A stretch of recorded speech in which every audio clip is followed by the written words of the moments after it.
Hey guys, Will Kemp here with Lightspeed Construction. I'm here in West Knoxville and we are looking at a chimney repair and roof repair.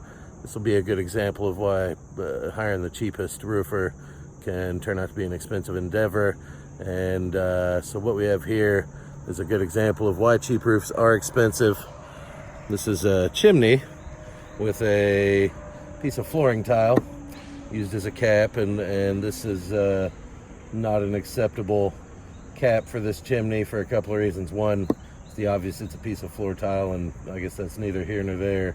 It's not wide enough to cover these holes in the top of these bricks, so that's resulting in water running down into these brick and starting to deteriorate these mortar joints.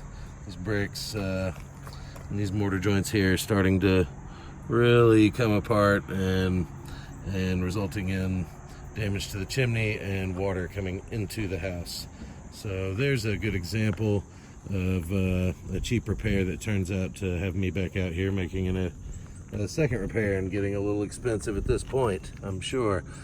Here we have an improperly flashed chimney. This metal is bent towards the chimney but not cut into the chimney and inserted, so that's not an acceptable chimney flashing. You would ideally have that either cut into the brick or mortar joint itself and then inserted at a bend in the top into the chimney and caulked, or you would want a 1/2 inch outward bend at the top and fasteners holding the metal in place filled with an acceptable sealant. So this has given some problems too and resulting in some damage inside the house. So yeah, that's basically what I'm going to show you guys today.